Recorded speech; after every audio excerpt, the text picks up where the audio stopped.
Ја слушате програмата Низ Светото Писмо.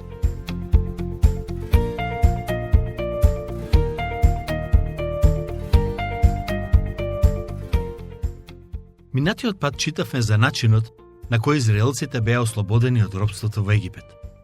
Во текот на ноќта излегоа од земјата, но се уште не дојдоа до Црвеното море. За овој настан ќе размислуваме при обработка на следната глава, 14. Денес наред е да ги обработиме настаните кои се случија веднаш по излегувањето од Египет. Глава 13. Израелците му ги посветуваат првородените на Господ. Ки ги прочитам првите 3 стихови од глава 13. Му рече Господ на Мојсеј велејки: посвети ми го секое првородено, кое ја отвара секоја утроба меѓу синовите израелски, и од луѓето, и од добитокот. Тие мене ми припаѓаат. И Мојсеј му рече на народот: помнете го овој ден, во кој излеговте од Египет, од домот на робството, зашто со рака силна ви изведе Господ оттаму, и не јадете ништо со квас. Ова е првото нешто кое Бог им го кажа на израелците откако ја напуштија египетската земја. Првородените во Египет им беа посветени на локалните богови, но умреа при последната казна која Бог ја прати во земјата. А сега, Бог му вели на Мојсеј: кажи им на израелците дека првородените треба да ми бидат посветени мене. Бог навистина бара да го има првото и најважно место во нашите животи. Мнози тврдат дека веруваат во Бог, но тој не им е на прво место во животот. Дури и понатаму во Стариот Завет, Бог им кажа на израелците дека, кога ќе имаат жетва, тој очекува првите плодови да му бидат принесени во храмот. Бог го бара најдоброто што можеме да му го дадеме. А нашиот проблем е што често му го даваме тоа што ни останало. Тоа се однесува на нашето време, ресурси, дарови, таленти, способности и слично.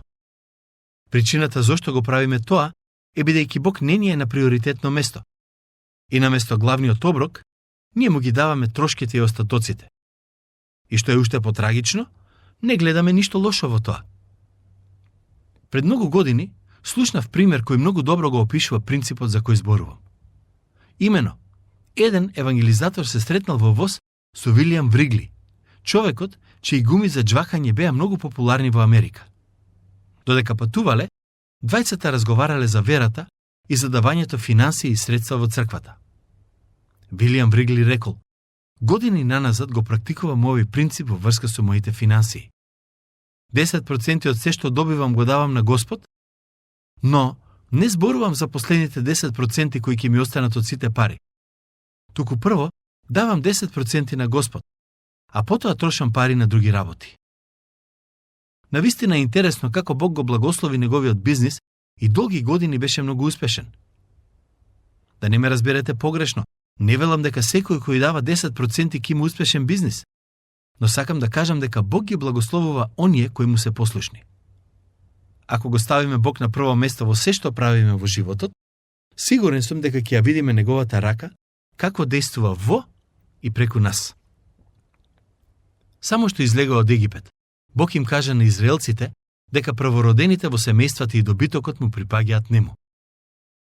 Може би израелците помислеа дека тоа не е фер, но да не заборавиме дека токму Бог е тој кој ги избави од робството. Божиот збор ни кажува дека Бог не се менува и има сличен пристап и кон нас денес. Ако тврдиме дека му веруваме и дека сме негови, тој од нас бара целосно да му се предадеме. Како што ги ослободи израелците од Египет, така тој не ослободи од робството на гревот и очекува да му веруваме и да живееме за него. Во Јован 8:36 пишува: ако синот ве ослободи, навистина ќе бидете слободни. Но Бог не само што не ослободува, туку и ни вели: сега ми припаѓаш мене. Немојте тоа да го сваќате во некој негативен контекст. Зарем има нешто лошо во тоа да му припаѓаме на семоќниот Бог, кој создаде се што гледаме околу себе? Тоа е голема привилегија. Ќе го прочитам 5 стих од глава 13.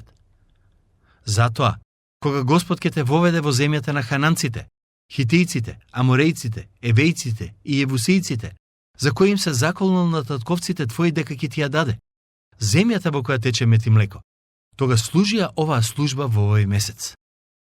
Со други зборови, Бог им заповеда да ги празнуваат и Пасха и бесквасници. 7 дена јадете бесквасен леб, а 7-миот ден нека биде празник Господов. Бесквасен леб да јадете 7 дена и да не се најде кај тебе квасен леб, ниту да се најде нешто квасно во сите твои краеви. Кога излегуваа од Египет, Бог им кажа на израелците да направат бесквасен леб, бидејќи квасот беше символ на нешто лошо и грешно. Тој им рече: сакам да бидете ослободени од злото. Бесквасен леб да јадете 7 дена и да не се најде кај тебе квасен леб, ниту да се најде нешто квасно во сите твои краеви. Не дека квасот сам по себе е лош или штетен, ама со јадењето бесквасни лебови, израелците се потсетуваа над важни духовни вистини. И во тој ден кажи му на синот твој велејки: ова е за она што ми го направи Господ кога излегував од Египет. Со други зборови, секоја нова генерација треба да биде запознаена со делата кои Бог ги направи во Египет. И тоа нека ти биде знак на раката твоја и споменик пред очите твои, та законот Господов да ти биде во устата, зашто со силна рака Господ ти изведе од Египет. Затоа овој закон запазувај го секоја година во определено време.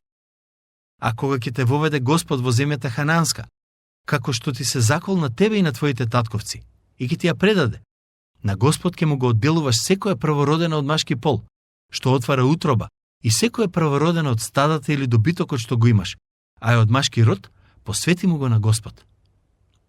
Бог повторно им каже на израелците дека се што е првородено, било тоа да е во семејството или добитокот, треба да му биде посветено нему.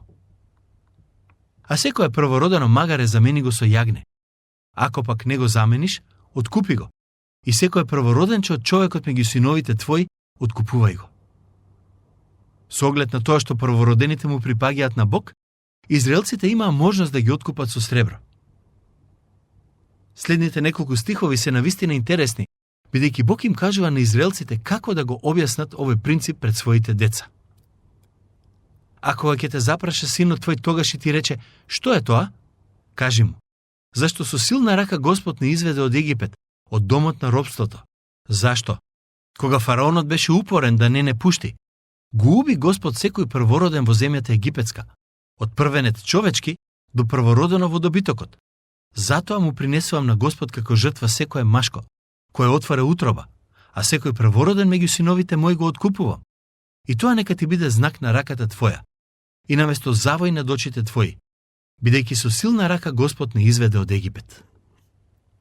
Сето ова треба да се прави од една едноставна причина. Израелците да се потсетат дека Бог ги избави од Египет. Со оглед на тоа што ги поштеди првородените од израелските семејства, тие ќе му припаѓаат нему. Стих 17. А кога фараонот го пушти народот, Бог не го поведе по патот преку филистејската земја.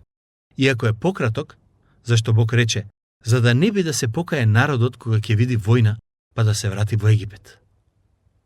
Народот што туку излезе од робство и воопшто не беше подготвен да војува. Имајќи го тоа на ум, можеме слободно да кажеме дека египтјаните не само што беа посилни и ќе ги победеа, туку и за многу кратко време ќе можеа да ги вратат израелците назад во Египет. Од воена гледна точка денес ситуацијата помеѓу Израел и Египет е сосема спротивна. Некои од вас ќе се сетат на 6-дневната битка која се случи во 60-тите, кога неколку муслимански земји го нападнаа Израел. Но на крајот Израел победи, бидејќи беше посилен и имаше понапредна војска, тенкови, авиони и слично. Но кога израелците излегоа од робство, тие со себе немаа оружје, а и да имаа, не сум сигурен дека многумина од нив ќе знаеа да ракуваат со него. За мене е интересно тоа што самиот Бог им кажа да одат по овој пат. И откако го послушаа, тие се најдоа во небрано. Верувам дека Бог дозволи сето ова да се случи со причина, за уште еднаш да ја покаже својата сила и слава како пред израелците, така и пред египтјаните. Некој ќе рече, Бог можеше да ги спаси израелците и воопшто да не дојде до оваа ситуација. Вистина е дека можеше, но тој имаше одредена причина зошто дозволи сето ова да се случи. Денес, за жал, има христијани кои мислат дека Бог секогаш ќе ги избавува од непријатни ситуации и ќе биде нивен дежурен заштитник од се што не им се допаѓа. Ако се болни, Бог мора веднаш да ги исцели. Ако имаат потреба, Бог мора веднаш да ја исполни. Да, вистина е дека Бог може да го направи тоа, но вистинското прашање е дали Бог сака да го стори тоа или дозволува одредени околности со конкретна цел.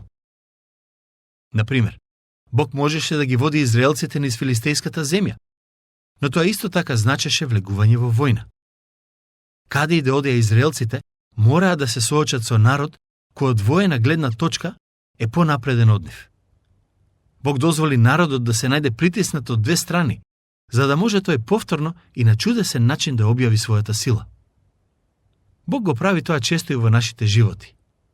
Така што, ако моментално се наоѓате притиснати во животот, знајте дека Бог има конкретна цел и има нешто што сака да ве научи во оваа ситуација. Не заборавајте го тоа. Стих 18. Бог го поведе народот по патот преку пустината кон Црвеното море. А синовите израелски излегоа од египетската земја вооружени. Иако во нашите Библии пишува дека израелците излегоа од Египет вооружени, сакам да знаете дека станува збор за погрешен превод. Посоодветен превод би бил организирани. Кога излегоа од Египет, израелците не беа вооружена војска, туку народ кој беше организиран во начинот на кој се движеше. Некои толкувачи на писмото велат тоа значело дека израелците оделе по 5 мина во група. Да имавме можност да ги видиме додека се движат, мислам дека ќе заклучевме од израелците се најдобро организирана група која кога било се движела низ пустината. Слушнете што пишува во стих 19. Тука повторно се спомнува името на Јосиф. И ги зеде Мојсеј коските Јосифови со себе, зашто тој ги беше заколнал синовите на Израел велејки: Господ на вистина ќе ве посети, а вие тогаш понесете ги коските мои одовде со себе. Сетете се на книгата Создавање, односно на последниот дел од таа старозаветна книга. Во глава 50 пишува дека пред да умре, Јосиф им рече на неговите браќа: Јас ќе умрам, но Бог ќе ве посети и ќе ве изведе од оваа земја во земјата за која им се заколнал на Авраам, на Исак и на Јаков. Па ги заколна Јосиф синовите на Израел и им рече: Кога Бог ќе ве посети вас, вие тогаш понесете ги коските мои одовде со вас. Дојде времето кога Бог ги посети и ослободи од робството. Затоа Мојсеј го исполни барањето на Јосиф. Поминаа неколку векови од моментот кога Јосиф ја кажа оваа желба до исполнувањето на истата. Интересно е тоа како Јосиф беше цврсто убеден дека Бог ќе го исполни своето ветување и ќе ги однесе израелците во ветената земја. Не знаеше кога, но знаеше дека ќе дојде тој момент и затоа побара неговите коски да бидат закопани на тоа место. Што мислите? Зошто Мојсеј ги зеде коските за да ги закопа во ветената земја? Зошто Јосиф воопшто го побара тоа? Каква врска има дали ќе биде закопан во Египет или во ветената земја? Моето лично мислење е дека тоа е поврзано со надежта која израелците ја имаа во врска со воскресението. Дека Бог ќе ги воскресне нивните тела и тие ќе живеат во ветената земја. Јосиф веруваше дека еден ден Бог ќе ги воскресне оние кои се надеваат на него и тој сакаше да биде воскреснат од ветената земја, а не од Египет. Така што, барањето на Јосиф беше знак на вера во Бог, а истото може да се каже и за Мојсеј, кој ги зеде коските од Египет. Бог ги води израелците до Етам. Забележете што пишува во стих 20. И откако појдеа од Сукот, се настанија во Етам, при крајот на пустината. Полека, но сигурно народот се движи кон пустината која беше на вистина опасно место. Слушнете што пишува во стиховите 21 и 22. А Господ одеше пред нив, дење како столб од облак, а ноќе во вид на огнен столб, за да им свети. Така тие можеа да одат дење и ноќе. И не се иставаше пред народот столбот облак, дење, ниту столбот од оган, ноќе.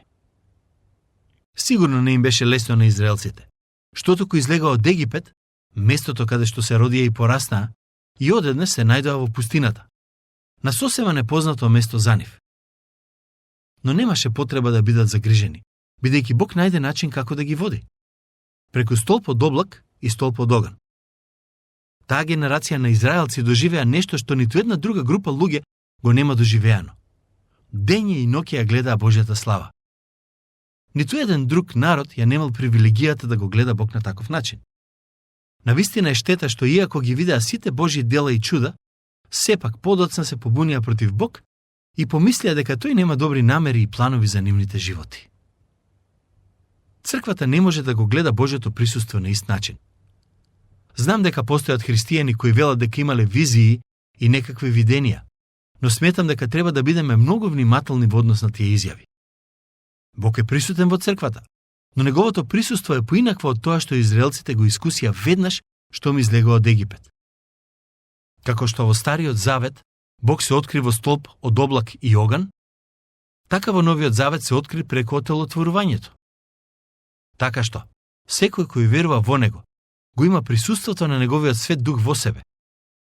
Израелците го гледаа Божјото присуство пред нив, а христијаните пак го имаат во себе. Преку столбот од облак и оган, Бог им покажа дека нема да ги остави во пустината и дека ќе ги воведе по ветената земја. Овие столбови беа знак за Божјата грижа и водство. Патем, народот се уште не беше излезен од границите на Египет. Тие се наоѓаат далеко од престолнината на Египет, но се уште беа во областа над која владееше фараонот. Глава 14. Со тоа доаѓаме до глава 14 од Старозаветната книга Излез. Ке ги прочитам првите 2 стиха. И Господ му рече на Мојсеј велејки: кажи им на синовите израелски да свртат и да се улогорат пред Пихамрот и меѓу Мигдол и морето, пред Ваал-Цефон. Спроти него улогорете се крај морето. Не знам каде точно се наоѓаат овие места, но сигурно може да се најдат на мапа. Генерално гледано, станува збор за области кои се наоѓаат помеѓу областа Гесем и Црвеното море. Иако фараонот ги пушти да си одат, сепак ова не е крајот, бидејќи ќе дојде момент кога ќе се предомисли. Стих 3. И така, фараонот ќе рече за синовите израелски: заскитале во таа земја, пустината ги затворила. Сигурно фараонот имаше луѓе кои беа пратени да ги следат израелците и нивното движење. Во секој случај, сигурен сум дека беше навистина лесно да се прати движењето на повеќе од 2 милиони луѓе во пустината. Израелците беа упатени кон пустината, а фараон помисли дека се изгубија, дека не знаат каде се и каде ќе одат. Господ веќе му објави на Мојсеј какви мисли тоа ќе предизвика во срцето на фараонот и дека ќе тргне да ги погуби среде пустината. Стих 4.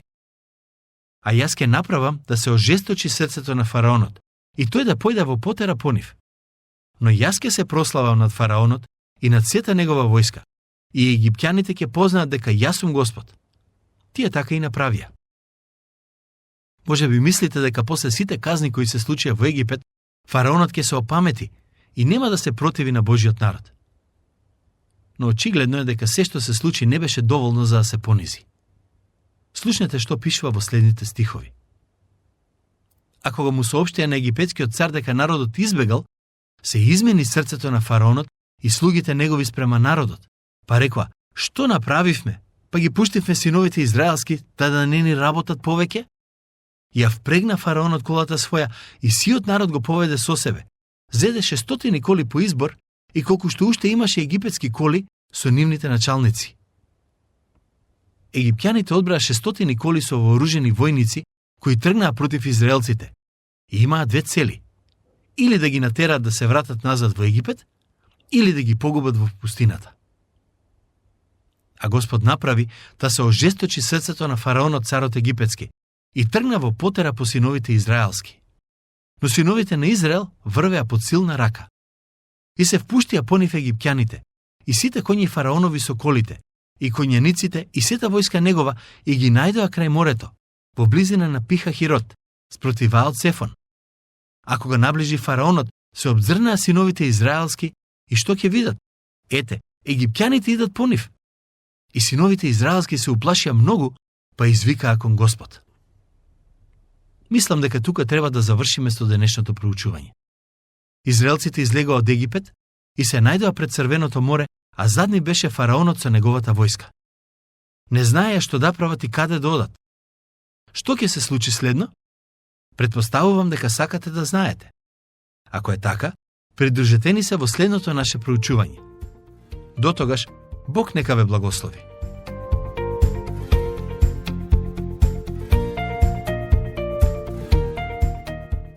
Слушнавте емисија од програмата Низ Светото Писмо. Можете да не слушате и преку мобилна апликација на нашиот YouTube канал и на сите познати подкаст платформи, како што се Google, Apple и Spotify. Ако ви се допаѓаат нашите програми, споделете ги и препорачајте ги на вашите пријатели. Бидете слободни да оставите свој коментар или да ни пишете на нашата имейл адреса nizsvetopismo@gmail.com. Следете ги нашите страни Низ Светото Писмо Македонија на Facebook и Instagram. Емисиите од оваа серија можете да ги најдете и на нашата веб страна ttb.twr.org.